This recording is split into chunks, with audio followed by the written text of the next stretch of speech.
இன்னைக்கு Sherlock Holmes கதையில் நம்ம கேட்க போகிற கதை என்னன்னா 1891 வெளிவந்த the man with the twisted lip அப்படிங்கிற ஒரு சிறுகதை.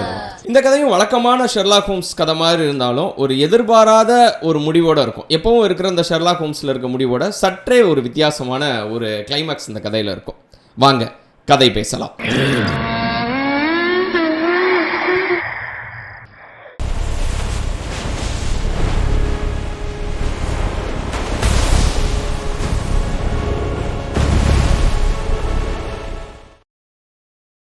இந்த கதை எங்கே ஆரம்பிக்குதுன்னா, டாக்டர் வாட்சன் அவர் வீட்டில் தான் இந்த கதை ஆரம்பிக்குது. ஸோ டாக்டர் வாட்சன் வந்து அவர் வீட்டில் இருக்கார், அவரோட மனைவியும் இருக்காங்க. ரெண்டு பேருமே டாக்டர். இது நம்ம ஏற்கனவே சொல்லியிருக்கோம். அவங்க ரெண்டு பேருமே டாக்டர், ரெண்டு பேருமே அவங்க வீட்டில் இருக்காங்க. இந்த நேரத்தில் டாக்டர் வாட்சனுக்கு இசா ஒயிட்னி அப்படின்னு சொல்லி ஒருத்தவங்க வராங்க, ஒரு லேடி வராங்க. அவங்க வந்து டாக்டர் வாட்சனோட ஒரு பேஷண்ட்டு தான். அவங்க வந்து ஒரு அன்டைமில் வராங்க. வந்து என்ன சொல்கிறாங்கன்னா, என்னோடய ஹஸ்பண்டை காணோம், எனக்கு கொஞ்சம் ஹெல்ப் பண்ண முடியுமா அப்படின்னு சொல்லி கேட்குறாங்க. அவங்க ஹஸ்பண்ட் பேர் வந்து கேட் விட்னி. ஸோ இதில் என்னென்னா, அந்த கேட் விட்னி வந்து என்னென்னா ஒரு ஓபியம் அடிக்ட். ஓபியம்ங்கிறது அது ஒரு போதைப்பொருள். நம்ம முன்னாடியே ஒரு கதையில் கூட சொல்லியிருப்போம், ஷெர்லாக் ஹோம்ஸ் வந்து ஓபியம் யூஸ் பண்ணுவார் அப்படின்னு சொல்லி ஒரு கதையில் சொல்லியிருப்போம். ஸோ அது வந்து அப்போது இங்கிலாந்தில் பிரபலமாக இருந்த ஒரு போதைப்பொருள். ஸோ இந்த ஓபியமை வந்து அவர் கேட் விட்னி வந்து ரொம்ப பயன்படுத்துவார். அவர் வந்து ஒரு 2 நாளாக ஆளை காணோம் அப்படிங்கிற மாதிரி இவங்க வந்து கம்ப்ளைண்ட் பண்ணுறாங்க. எனக்கு என்ன டவுட்டுன்னா, இந்த அப்பர் ஸ்வாண்டர்லேண்ட் அப்படின்னு சொல்லி ஒரு ஸ்ட்ரீட் இருக்குது. அந்த ஸ்ட்ரீட்டில் வந்து ஒரு மோசமான ஒரு பார் இருக்குது, பார் ஆஃப் கோல்டு அப்படின்னு ஒரு பார் இருக்குது. அங்கே வந்து இந்த லண்டனில் இருக்கிற போதைப் பொருள் அதிகமாக பயன்படுத்துகிறவங்க, இந்த ஓபியம் பயன்படுத்துகிறவங்க எல்லாருமே அந்த பாரில் போய் இருப்பாங்க. என் புருஷனும் அங்கே போய் இருப்பாரோன்னு எனக்கு டவுட்டாக இருக்குது, எனக்காக அவரை கொஞ்சம் அங்கே தேட முடியுமா அப்படிம்பாங்க. என்னன்னா அது கொஞ்சம் டேஞ்சரான தெரு, ஒரு மோசமான தெரு. அங்கே எல்லாருமே இந்த போதை பழக்கம் அதிகமாக பயன்படுத்துகிறவங்க தான் இருப்பாங்க. அப்போது ஒரு லேடியாக இவங்க போய் அவங்க புருஷனை தேடுறது வந்து கஷ்டம். அதனால் அவங்க என்ன சொல்கிறாங்கன்னா, நீங்கள் எனக்கு ஹெல்ப் பண்ண முடியுமான்னு சொல்லி டாக்டர் வாட்சன்ட்ட கேட்குறாங்க. ஸோ அது அன்டைம் டாக்டர் வாட்சன் கொஞ்சம் யோசிக்கிறாரு. பட் அவங்க மனைவி என்ன சொல்கிறாங்கன்னா, ஹெல்ப் பண்ணுங்கள், ஏன்னா இது கண்டிப்பாக உங்களோட பேஷண்ட்டு தான் அவங்களுக்கு நீங்கள் உதவி பண்ணி தான் ஆகணும், அவங்களால அங்கே போக முடியாது, நீங்கள் தான் போங்க அப்படிங்கிறாங்க. சரின்னு சொல்லிட்டு டாக்டர் வாட்சன் கிளம்புறாரு. அந்த அப்பர் ஸ்வாண்டர் லேண்ட் அப்படிங்கிற அந்த தெருவுக்கு போகிறாரு. அந்த பார் ஆஃப் கோல்டுங்கிற அந்த ஓபியம் டென்னு, அது வந்து அந்த தேம்ஸ் நதிக்கரையில், லண்டனில் ஓடும் இல்லையா தேம்ஸ் நதி, அந்த நதிக்கரையில் இருக்கிற ஒரு பார். அந்த பாருக்கு வந்து அவர் போகிறாரு. அது பாரும் இருக்கும், அங்கே ஹோட்டல் தங்குறதுக்கு ரூம்ஸும் இருக்கும், அந்த மாதிரி ஒரு இடம் தான் அது. எல்லாம் இது ஒரு நைட்டு ஒரு 11 மணி 12 மணின்னு வச்சுக்கோங்க. எல்லாம் போதையை போட்டுட்டு அங்கங்கே விழுந்து கிடக்குறாங்க அந்த இடத்துல. இங்கே அவர் ஒவ்வொரு இடத்துலையா தேடிக்கிட்டு இருக்காரு, கேட் விட்னி எங்கே இருக்கிறாருன்னு பார்த்தா ஒரு இடத்துல மயங்கி கிடக்குறாரு. ஸோ இவர் எழுப்பின பண்ண தான் அவருக்கு அவர் நீங்கள் 2 நாளாக இங்கே இருக்கிறீங்க, வீட்டுக்கு போகலாம் வாங்க அப்படிங்கிறாரு. அப்போ தான் கேட் விட்னிக்கு தெரியுது, ஒரு 2 நாளாக இங்கே இருக்கிறோமா, அவர் என்னமோ இன்றைக்கி தான் வந்தோன்னு அப்படிங்கிற ஒரு ஞாபகத்தில் போதையில் அவர் அங்கே கிடக்குறாரு. உடனே வாட்சன் அவரை தட்டி எழுப்பி கூட்டு போகலான்னு நினைக்கும் போது அவர் சட்டையை பிடிச்சி யாரோ இழுக்கிறாங்க. திரும்பி பார்த்தா அங்கே ஒருத்தர் போதையில் தள்ளாடிக்கிட்டு சட்டையை பிடிச்சி இழுக்கிறாரு. அப்போது யாரா இவன் தெரியாத ஒருத்தர் நம்ம சட்டையை பிடிச்சி இழுக்கிறான்னு சொல்லி கையை தட்டி விடுறாரு. டப்புன்னு அவர் பக்கத்தில் வந்து நான் தான் ஷெர்லாக் அப்படிங்கிறார். ஸோ ஷெர்லாக்கும் அங்கே மாறு வேஷத்தில் அந்த பார் ஆஃப் கோல்டில் இருக்கிறார். இப்படி தான் ஷெர்லாக்கோட அறிமுகம் வந்து இந்த கதையில் இருக்கும். அப்போது ஷெர்லாக் என்ன சொல்கிறாருன்னா, நீ எதுக்கு இங்கே வாட்சன் வந்த அப்படின்னோடனே, இந்த மாதிரி கேட் விட்னியை கூட்டு போகிறதுக்கு வந்து அவங்க மனைவி வந்து இந்த மாதிரி ஹெல்ப் கேட்டாங்க அப்படின்னோடனே, கேட் விட்னியை உடனே ஒரு கேப் புக் பண்ணி அனுப்பிடு, நான் உன்ட்ட கொஞ்சம் பேசணும் அப்படின்னு சொல்லி ஷெர்லாக் சொல்கிறாரு. ஸோ சம்திங் இம்பார்ட்டன்ட் அப்படின்னு சொல்லி வாட்சன் என்ன பண்ணுறாருன்னா, கேட் விட்னியை அனுப்பிட்டு ஷெர்லாக்ட்ட என்ன மேட்ரு அப்படின்னு கேட்குறாரு. நான் ஒரு முக்கியமான கேஸுக்காண்டி இங்கே வந்திருக்கேன், ஒருத்தரை தேடி வந்திருக்கேன் அப்படிங்கிறாரு. இங்கே யாரை தேடி வந்திருக்க, இது வந்து போதைப்பொருள் பயன்படுத்துகிற இடம் தானே, இங்கே யாரை தேடி வந்திருக்கேன்னா, இது போதைப்பொருள் பயன்படுத்துகிற இடம் மட்டும் கிடையாது, அதை தாண்டி இது ஒரு மோசமான இடம். இந்த இடத்துல வந்து இந்த பாரில் வந்து ஒரு ட்ராப் டோர் இருக்குது, அதாவது ஒரு ரகசிய கதவு இருக்குது. அந்த கதவு வந்து டேரெக்டாக எங்கே கனெக்ட் ஆகும்னா, பக்கத்தில் இருக்க தேம்ஸ் நதியில் போய் கனெக்ட் ஆகும். ஸோ இவங்க இந்த பாரில் என்ன பண்ணுவாங்கன்னா, நிறைய கொலைகள் நடக்கும். கொலை பண்ணி பாடியை வந்து அவங்க டிஸ்போஸ் பண்ணுறதுக்கு அந்த ட்ராப் டோர் வழியாக டிஸ்போஸ் பண்ணிடுவாங்க. இந்த மாதிரி பல மர்மங்கள் நிறைந்தது தான் இந்த பாரு. என்னோட கிளைண்ட் ஒருத்தரை தேடி தான் இந்த பாருக்கு நான் வந்திருக்கேன் அப்படிங்கிறாரு. அப்போ ஏன் மார்வேஸில் வந்திருக்க ஷெர்லாக் அப்படின்னு சொல்லி வாட்சன் கேட்பார். இந்த பாரை நடத்துகிறவங்களுக்கு ஏற்கனவே என் மேலே செம்ம காண்டில் இருக்காங்க, ஏன்னா இதுக்கு முன்னாடி சில கேஸ்லலாம் நான் இந்த பாரில் வந்து சில கிரிமினல்ஸை நான் கண்டுபிடிச்சிருக்கேன். அதனால் அவங்க என்னை கண்டுபிடிச்சிட்டாங்கன்னா என்னை கொலை கூட பண்ணுவாங்க, அதனால தான் நான் மார்வேஸில் வந்திருக்கேன், வா நம்ம போய்கிட்டே பேசலான்னு சொல்லி அவங்க ஒரு கேப் புக் பண்ணி 2 பேரும் போகிறாங்க. போகிறவல்ல அவரோட கேஸை வந்து எக்ஸ்பிளைன் பண்ண ஆரம்பிக்கிறாரு ஷெர்லாக். ஸோ யாரை தேடி வந்திருக்காருன்னா, நீவிலி ஸ்டேன் கிளார் அப்படின்னு ஒருத்தரை தேடி வந்திருக்காரு. அவர் வந்து யார் அப்படின்னா, லண்டனில் இருக்கிற ஒரு முக்கியமான ஒரு பணக்காரர், அதாவது ஒரு அப்பர் மிடில் கிளாஸ்னு வச்சுக்கலாம், ஒரு ஹையர் அஃபீஷியல், நல்ல ஒரு வசதியான குடும்பம் தான். ஒரு சொந்த வீடு இருக்குது, மனைவி, பிள்ளைகள் அப்படின்னு சொல்லி ரொம்ப நிம்மதியான வாழ்க்கை வாழ்ந்துக்கிட்டு இருக்க, சமூகத்தில் ஒரு நல்ல மதிப்புள்ள ஒரு வாழ்க்கை வாழ்ந்துக்கிட்டு இருக்க ஒரு மனிதர் தான் நீவிலி. இந்த நீவிலி வந்து ஒரு 2 நாளாக ஆளை காணும். அவங்க மனைவி வந்து என்ன சந்தேகப்படுறாங்க அப்படின்னா, அவங்க வந்து இங்கே இந்த ஓபிஎம் டென்னில் தான் அவர் இருப்பாருன்னு சந்தேகப்படுறாங்க. அவரை நாங்கள் பார்த்தேன்னு சந்தேகப்படுறாங்க. பட் ஒரு சமுதாயத்தில் ஒரு மரியாதையான ஆள், ஒரு நல்ல வசதியான ஆள், அப்படியே போதை பழக்கமாக இருந்தாலும் அவங்களுக்குன்னு எவ்வளவோ வசதியானவங்களுக்கான கிளப் இருக்குது. அந்த கிளப்புக்கு போகாமல் இந்த ஓபிஎம் டென்னுக்கு அவர் எதுக்கு வந்தார் அப்படிங்கிறது ஷெர்லாக்கோட கேள்வி. அதனால் நான் தேடி வந்திருக்கேன் அப்படிங்கிறது. அப்படியே அவங்க பேசிக்கிட்டே எங்கே போகிறாங்கன்னா, இந்த நீவிலியோட மனைவி இருக்காங்களா, அவங்கள பார்க்குறதுக்கு தான் போகிறாங்க. அந்த நீவிலியோட வீட்டுக்கு போய் கதவை தட்டுறாங்க, அவங்க உள்ளேருந்து வெளியே வராங்க. ஸோ அவங்களோட கான்வர்சேஷன் எப்படி ஸ்டார்ட் ஆகுதுன்னா, அவங்க மனைவி வந்து ரொம்ப பயந்து போயிருக்காங்க. அதாவது தன்னோட கணவரை காணும்னு சொல்லி அவங்க ரொம்ப பயந்து போயிருக்காங்க. அப்போ அவங்க வெளியே வர்றாங்க. வெளியே வந்தோடனே அவங்க கண்ணிலலாம் அப்படி ஒரு ஏக்கம். அதை வந்து அவங்க என்ன கேட்குறாங்கன்னா, அந்த ஆக்சுவலாக அந்த கான்வர்சேஷன் ரொம்ப அழகாக இருக்கும். எனி குட் நியூஸ் அப்படின்னு கேட்பாங்க. ஷெர்லாக் வந்து நோம்பர். அடுத்த வார்த்தை என்ன கேட்பாங்கன்னா, எனி பேட் நியூஸ் நோ. அதாவது நல்ல செய்தியும் இல்லை, கெட்ட செய்தியும் இல்லை அப்படிங்கிறது தான் ஷெர்லாக்கோட பதிலாக இருக்கும். இப்போது அவங்க மனைவி என்ன கேட்பாங்கன்னா, உன் மனசாட்சியை தொட்டு சொல்லு ஷெர்லாக், என்னோட கணவர் உயிரோடு இருக்கிறதுக்கு வாய்ப்பு இருக்கா அப்படின்னு சொல்லிட்டு. ஷெர்லாக் எப்போவுமே ப்ராக்டிக்கலாக தான் பேசுவார். மோர் தென் எமோஷன், அவர் ப்ராக்டிக்கலாக தான் பேசுவார். கண்டிப்பாக உங்கள் கணவர் வந்து உயிரோடு இருக்கிறதுக்கு வாய்ப்பே கிடையாது, அவர் ஒரு 2 நாளைக்கு முன்னாடியே செத்து போயிருப்பார் அப்படிங்கிற மாதிரி சொல்லுவார். அப்போ அவங்க ரொம்ப ஒரு சோகத்தில் உட்காந்துருப்பாங்க. அப்போ ஷெர்லாக் வந்து வாட்சன்ட்ட ஃபுல்லாக எக்ஸ்பிளைன் பண்ணுவார் என்ன நடந்திருக்கு அப்படின்னு சொல்லி. இந்த நீவிலிங்கிறவர் ஒரு 2 நாளைக்கு முன்னாடி அவர் வந்து ஒரு ஆஃபீஸில் வேலை பார்க்குறாரு. 2 நாளைக்கு முன்னாடி அவர் ஆஃபீஸ் கிளம்பும்போது தன்னோட மனைவிட்ட சொல்லிட்டு கிளம்புறாரு, நான் அந்த மாதிரி ஆஃபீஸ் போகிறேன் அப்படின்னு சொல்லிட்டு கிளம்புறாரு. அப்போ அவரோட பையன் வந்து ஓடி வந்து, அப்பா எனக்கு ஏதாவது திங்ஸ் வாங்கிட்டு வாங்க அப்படிங்கிறா. உனக்கு நான் பில்டிங் பிளாக்ஸ் வாங்கிட்டு வரேன்டா அப்படின்னு சொல்லிட்டு அவங்க அப்பா ஆஃபீஸ் கிளம்புறாரு. அவங்க அப்பா ஆஃபீஸ்க்கு போனதுக்கப்புறம் அவங்களோட மனைவிக்கு வந்து ஒரு டெலகிராம் வருது. அதாவது அவங்களுக்கு ஒரு பார்சல் வந்து ஒரு கொரியர் ஆஃபீஸ்க்கு வந்துருச்சு, வந்து ரிசீவ் பண்ணிக்க சொல்லி.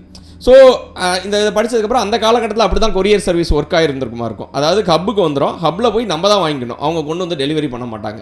ஸோ அப்போது இவங்க அந்த ஹப்புக்கு போய் அந்த பார்சலை வாங்குறக்காண்டி நீவிலியோட மனைவி வந்து போகிறாங்க. போயிட்டு வரும்போது அவங்க எது வழியாக வர்றாங்கன்னா, அந்த அப்பர் ஸ்ட்ரீட் லேண்ட், அந்த மோசமான தெரு இருக்கு இல்லையா, அதை தாண்டி அவங்க வர்றாங்க, வீட்டுக்கு நடந்து வந்துக்கிட்டு இருக்காங்க. நடந்து வரும்போது அந்த பார் ஆஃப் கோல்டில் ஒரு மாடியில் ஒரு ரூமில் வந்து இவரோட கணவர் நின்றுக்கிட்டு இருக்க மாதிரி இருக்குது அவங்களுக்கு. அதை பார்த்தோன்னே அவங்களுக்கு பதட்டமாகுது. அவரும் பார்த்துட்டார் மனைவியை பார்த்தோன்னே கையை காட்டுறாரு. அவருக்குள்ள ஒரு பதட்டம் இருக்குது. இவங்க வேகமாக அந்த பாருக்கு ஓடி போகிறாங்க. அந்த ரூமை பார்த்து ஓடுறாங்க. தன்னோட கணவருக்கு ஏதோ ஒரு ஆபத்து நினச்சி வேகமாக ஓடி போகிறாங்க. ஓடி போனால் அங்கே ஒரு செக்யூரிட்டி இருப்பான்ல, ஒரு மேனேஜர் மாதிரி. அவன் என்ன பண்ணுறான்னா, இவங்களை பிடிச்சி வெளியே தள்ளுறான். இங்கெல்லாம் நீ உள்ளே வரக்கூடாதுன்னு பிடிச்சி வெளியே தள்ளி விடுறான். இவங்களுக்கு என்ன பண்ணுறதுனே தெரில. உடனே வேகமாக ஓடி போய் ஒரு போலீஸ்காரரை கூப்பிட்டு, இந்த மாதிரி என்னோட கணவரை வந்து நாங்கள் பார்த்தேன், என்னை உள்ளே விட மாட்டேங்கிறாங்க, ஏதோ பிரச்சனை அப்படின்னு சொல்லி வேகமாக கூப்பிட்டு போகிறான். உடனே போலீஸ்காரங்க உள்ளே போகிறாங்க. உள்ளே போனால் யார் இருக்கிறா அப்படின்னா, அந்த செக்யூரிட்டி கூட ஹியூஜ் பூன் அப்படின்னு சொல்லி ஒரு பிச்சைக்காரன் ஒருத்தனும் இருக்கிறான். அவன் அப்படி இருப்பானா, ஒரு மாற்றுத்திறனாளி அந்த பிச்சைக்காரன். அண்ட் அவரோட மூஞ்செல்லாம் வந்து ரொம்ப விகோரமாக இருக்கும். அவருக்கு தான் வந்து இந்த அந்த லிப்பு வந்து கொஞ்சம் மேலே தூக்கி இருக்கும். அதுதான் twisted man with Appar lip, அந்த மாதிரி அந்த கதையோட பேரே அப்படி தான் இருக்கும். அந்த லிப்பு வந்து கொஞ்சம் ட்விஸ்ட் ஆகிருக்கும். ஸோ அவரை பார்க்குறதுக்கே ஒரு விகோரமாக இருக்கும். இந்த ஹியூஜ் பூன்கிறவர் யார் அப்படின்னா, அந்த லண்டன் தெருவில் அலைகிற ஒரு ஃபேமஸான பிச்சைக்காரன். அதாவது அங்கே லண்டனில் இருக்கிற அந்த தெருக்களில் அலைகிற எல்லாருக்குமே தெரியும் ஹியூஜ் பூனை. ஏன்னா அவர் அங்கேயே தான் பல வருடங்களாக பிச்சை எடுத்துக்கிட்டு இருக்கவர். அவருக்கு வந்து நிறைய பேர் காசு போட்டிருப்பாங்க. ஒரு இன்ஃபேமஸ் பெக்கர் அப்படிங்கிற மாதிரி தான் அவரோட கேரக்டரை அறிமுகப்படுத்துவாங்க. இப்போ இந்த ஹியூஜ் பூன் இங்கே இருக்கிறான், செக்யூரிட்டி இருக்கிறான். பட் இவரோட கணவரை காணும். அப்போ போலீஸ்காரங்க கேட்குறாங்க, உன்னோட கணவர் இங்கே இல்லையே அப்படின்னு சொல்லிட்டு. இல்லை, இங்கே தான் இருந்தார், எனக்கு நல்லா தெரியும் அப்படிங்கும்போது தான் பக்கத்தில் இருக்க டேபிளில் பார்க்குறாங்க, அந்த பில்டிங் பிளாக்ஸ் இருக்குது. தன்னோட கணவர் சொல்லிட்டு தானே போனார், தன்னோட பையனுக்கு வந்து பில்டிங் பிளாக்ஸ் வாங்கி கொடுக்குறேன்னு சொல்லிட்டு. பாருங்க, பில்டிங் பிளாக்ஸ் இங்கே தான் இருக்குது, என்னோட கணவர் கண்டிப்பாக இங்கே தான் இருக்கிறாரு, இவங்க மேலே தான் எனக்கு சந்தேகமாக இருக்குது அப்படின்னு. போலீஸ்காரர் கேட்குறாரு, இந்த செக்யூரிட்டியும் நீங்கள் வரும்போது மேலே தான் இருந்தாரா, உங்கள் ரூமில் இந்த உங்கள் ஹஸ்பண்ட் மேலே இருந்தார், நீங்களா செக்யூரிட்டி அங்கே தான் இருந்தாரா? இல்லை, செக்யூரிட்டி கீழே தான் இருந்தால், நான் உள்ளே வரும்போது என்னை பிடிச்சி வெளியே தள்ளது இந்த செக்யூரிட்டி தான். ஸோ செக்யூரிட்டி அந்த ரூமில் இல்லை, இவர் தான் ஏதாவது பண்ணியிருப்பாருன்னு சொல்லிட்டு அந்த ஹியூஜ் பூனை பற்றி காட்டுறாங்க. அப்போ ஹியூஜ் பூனை விசாரிக்கிறதுக்கு பக்கத்தில் போனால் தான் பார்த்தா அவர் கையில் வந்து ரத்தமாக இருக்குது. இப்போ கையில் ரத்தமாக இருக்குது, நீ என்ன பண்ணியிருக்க, உன் கையில் எப்படி ரத்தம் வந்துச்சு அப்படின்னு கேட்குறாங்க. இல்லை, என் கையில் வந்து நெயில் கட் பண்ணும்போது விரல் அடிபட்டுருச்சு, அதனால தான் ரத்தம் வந்துச்சு அப்படின்னு சொல்லி ரொம்ப கூலாக ஆன்சர் பண்ணுறான். எந்த ஒரு பதட்டமே அந்த ஹியூஜ் பூன்ட்ட இல்லை. இப்போ ஜன்னலை பார்க்குறாங்க, பக்கத்தில் இருக்க ஜன்னல் வந்து திறந்துருக்கு. அந்த ஜன்னல் வந்து நேராக அந்த ஜன்னலுக்கு வெளியே பார்த்தீங்கன்னா தேம்ஸ் நதி ஓடிக்கிட்டு இருக்கும். இப்போ தேம்ஸ் நதியை எட்டி பார்க்குறாரு, அந்த ஜன்னல் வழியாக போலீஸ்காரர் எட்டி பார்க்குறாரு, ஒரு அலையை அடிச்சுட்டு போகுது. அப்போ அந்த அலையை அடிக்கும் போது அந்த இடத்துல அந்த அலை வெளியே போகும்ல, அப்போ பார்த்தா அங்கே ஏதோ ஒரு விஷயம் திங்ஸ் கிடக்கிற மாதிரி இருக்குது. ஒரு உத்து பார்க்குறாரு, ஒரு கோர்ட்டு கிடக்குது, ஒரு மேலே போடுற கோட் இருக்குது.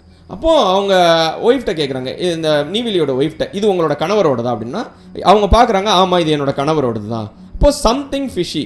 அப்போ அந்த ரூமை சர்ச் பண்ணுறாங்க. ரூமை சர்ச் பண்ணும்போது ஒரு கபோர்டுக்குள்ளே இவரோட அதர் ட்ரெஸ், நீவிலியோட அதர் ட்ரெஸ்ஸஸ் வந்து அங்கே தான் இருக்குது.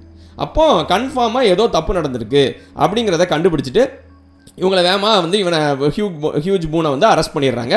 அந்த கோட்டை போய் எடுக்கிறாங்க. கோட்டை எடுக்கும்போது தான் தெரியுது கோட்டுக்குள்ளே ஃபுல்லாக சில்லற காசாக இருக்குது.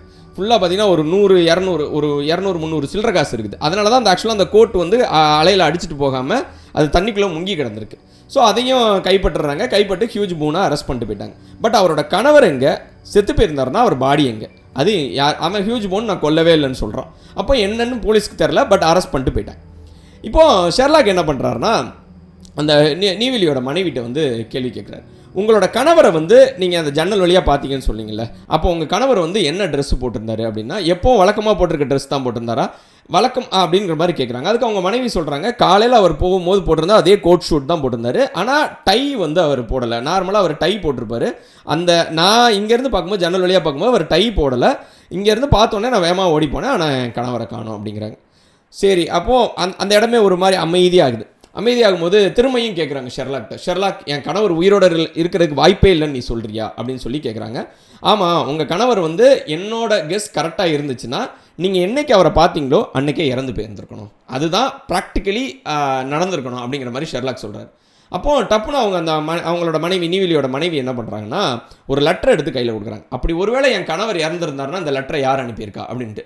அந்த லெட்டரை பார்த்தோன்னே ஷாக் ஆயிடுச்சு ஷெர்லாக்கு. ஷெர்லாக்கோட அந்த பார்வை இருக்கு இல்லையா, அது எப்போவுமே சாதாரண மனிதர்களை தாண்டி எல்லாம் வித்தியாசமாக தான் இருக்கும். லெட்டர் வாங்கினோடனே வாட்சன் என்ன பண்ணுறாருன்னா உள்ள லெட்டரில் என்ன கண்டென்ட் இருக்குன்னு பார்க்குறாரு. ஆனால் ஷெர்லாக் என்ன பண்ணுறாருன்னா அந்த என்வலாப் பேப்பர் இருக்குது, என்வலாப்பில் என்ன எழுதியிருக்கு அப்படிங்கிறத பார்க்குறாரு. அதில் அந்த என்வலாப்பில் பேர் அட்ரஸ் எழுதியிருக்காங்களே, பேரில் வந்து நீவிலி ஸ்டெயின் கிளார்ன்னு இருக்குது, கீழே அட்ரஸ் இருக்குது. அந்த பேர் வந்து என்ன சொல்கிறாரு அப்படின்னா ஷெர்லாக்கு பேரோட இன்டென்சிட்டியும் கீழே இருக்க அட்ரஸோட இன்டென்சிட்டிலையும் சின்ன டிஃப்ரென்ஸ் இருக்குது, ஒரு மைல்டு டிஃப்ரென்ஸ் இருக்குது.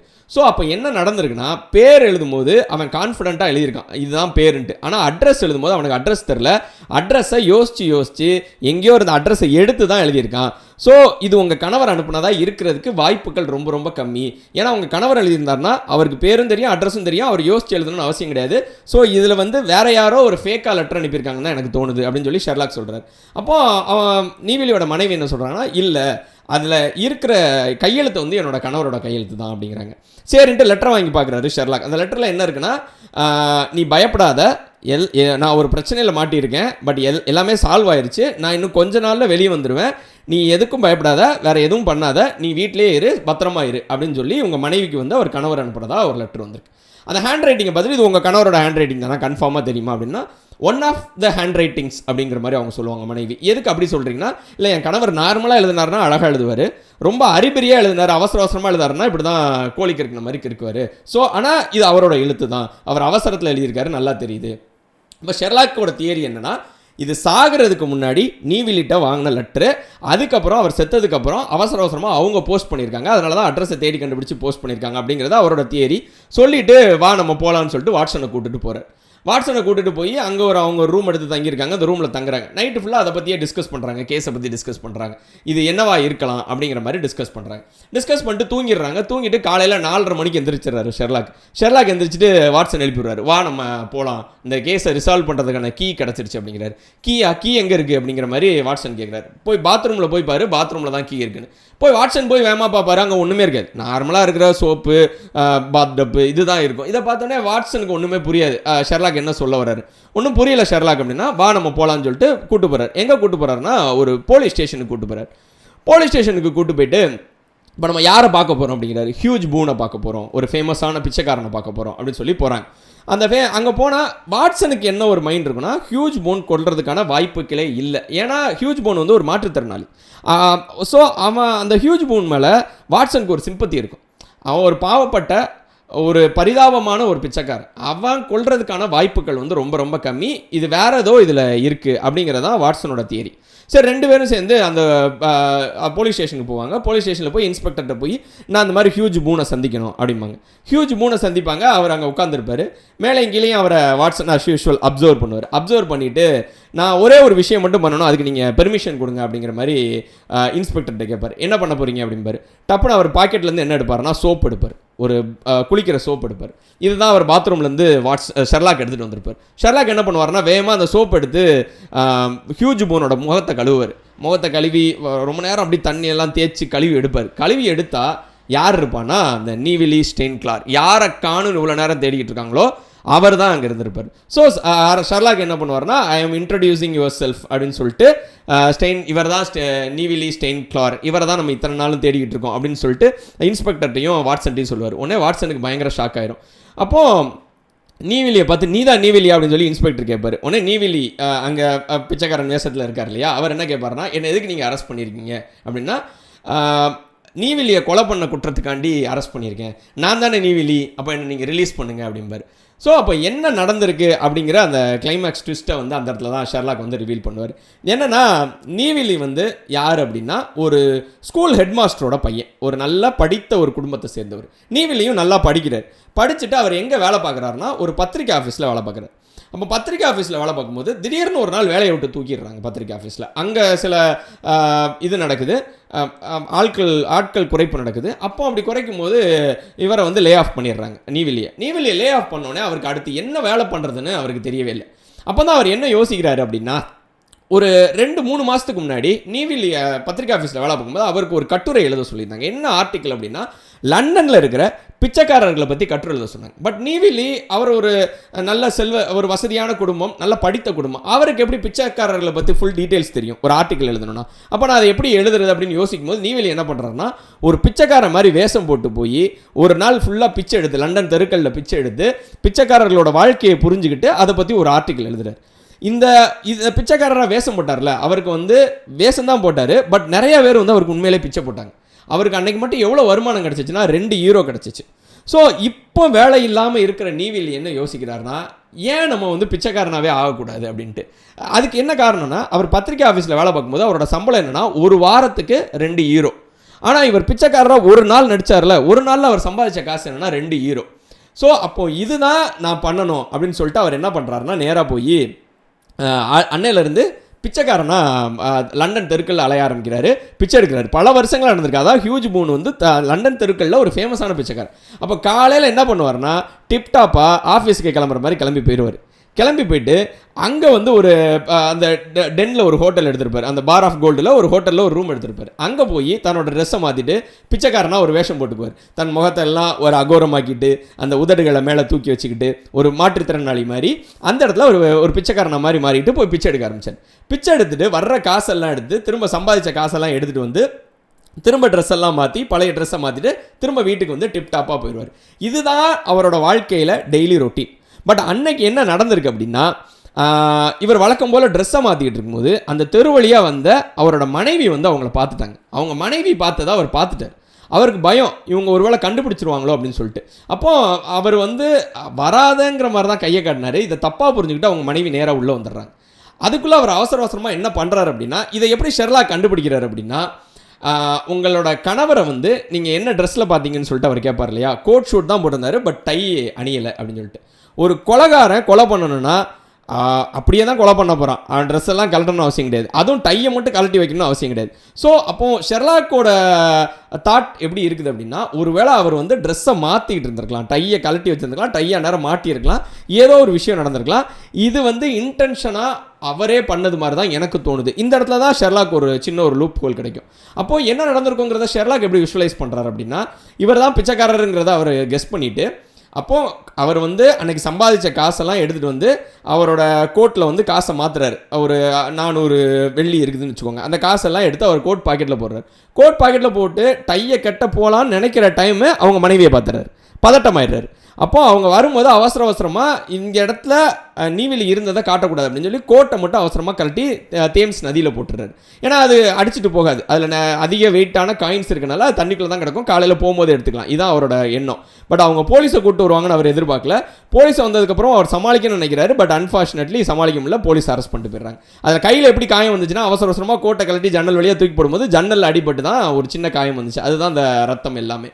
ஸோ இப்படி தன்னோட சொசைட்டியில் தனக்கு ஒரு மரியாதை இருக்குது, அந்த மரியாதையை கெடுத்துடக்கூடாது, அதுவும் தன் பிள்ளைகள் முன்னாடியும் தன் மனைவி முன்னாடியும் கெட்டு போயிடக்கூடாது அப்படிங்கிற மாதிரி ஒரு விஷயத்துக்காண்டி தான் ஒரு கொலை குற்றவாளியாக உள்ளே போனாலும் பரவாயில்ல, நம்ம வெளியே வந்துடலாம் அப்படிங்கிற ஒரு நம்பிக்கையில் தான் அவர் இதை செய்கிறாரு. ஸோ அவசரமாக அவர் மனைவிக்கு வந்து ஒரு கடிதம் எழுதுறாரு, நீ எதுக்கும் பயப்படாத, நான் இங்கே தான் இருக்கேன்ட்டு. அங்கே இருக்க செக்யூரிட்டிட்ட இதை என்னோட வீட்டுக்கு லெட்டர் போஸ்ட் பண்ணியிருக்கிறார். அந்த செக்யூரிட்டிக்கு ஒரு பேர் தெரியும், ஒரு அட்ரஸ் தெரியாது. அதனால தான் அவர் பேர் எழுதிட்டு அட்ரஸ் எழுதுறது கொஞ்சம் டைம் ஆகுது, அட்ரஸை தேடி கண்டுபிடிச்சி எழுதி அனுப்புகிறார். அதையும் ஷெர்லாக் கண்டுபிடிக்கிறார். ஸோ ஷெர்லாக் வந்து அவரோட அந்த பிரேக்கிங் பாயிண்ட் என்ன அப்படின்னா, அவர் ஏன் டை கட்டாமல் இருந்தார், இந்த அட்ரஸ் எப்படி மாற்றி எழுதினார், இந்த மாதிரி சில விஷயங்கள் அவர் யோசிக்கும் போது தான் அது ஒரு பிரேக்கிங் பாயிண்ட்டாக இருந்திருக்கு. கோர்ட்டில் ஏன் இவ்வளோ காசு இருந்துச்சு அப்படிங்கிற கொஸ்டின், இதெல்லாம் பார்க்கும்போது தான் ஏன் அந்த ஹியூஜ் பூனே வந்து ஒரு பிச்சைக்காரன் அந்த இவராக இருக்கக்கூடாது, நீவிலி ஏன் ஒரு ஹியூஜ் பூன் பிச்சைக்காரராக வேஷம் போட்டிருக்கக்கூடாது அப்படிங்கிற மாதிரி ஒரு ட்விஸ்ட்டோட அந்த கதை முடியும். நார்மலாக ஷெர்லாக்கோட கதையில எல்லாம் ஒரு சீரியஸாக போய் சீரியஸாகவே முடியும். பட் இந்த கதை இது வரைக்கும் நான் வாசித்த கதைகளில் சீரியஸாக போய் ஒரு ஃபன் எலமெண்ட்டோட முடிஞ்ச மாதிரி இருந்துச்சு. நம்ம யாரை தேடிட்டு இருக்கோமோ அவர் ஒரு பிச்சைக்காரராக வேஷம் போட்டுக்கிட்டு இருக்குது. ஸோ எதுக்காக இப்படி ஒரு வேஷம் போடுறாருன்னா, தன்னோட மனைவிக்கும் தன்னோட பிள்ளைகளுக்கும் தெரியக்கூடாது, பிச்சைக்காரராக அதிகமாக சம்பாதிக்கலாம் அப்படிங்கிறது அவரோட எண்ணங்கள் அப்படிங்கிற மாதிரி ஒரு ஃபன்னான ஒரு ட்விஸ்ட்டோட முடியும். ஸோ தொடர்ந்து கதைகள் பேசுவோம். இதுக்கு முன்னாடி நம்ம ஷெர்லாக் ஹோம்ஸ் சீரீஸில் பேசின short stories and long format stories எல்லாமே பிளேலிஸ்ட்டோட லிங்க்கு கீழே டிஸ்கிரிப்ஷனில் கொடுக்குறேன். டைம் பாஸ் சேனலில் தொடர்ந்து பேசுவோம், காத்திருங்கள். நன்றி, வணக்கம்.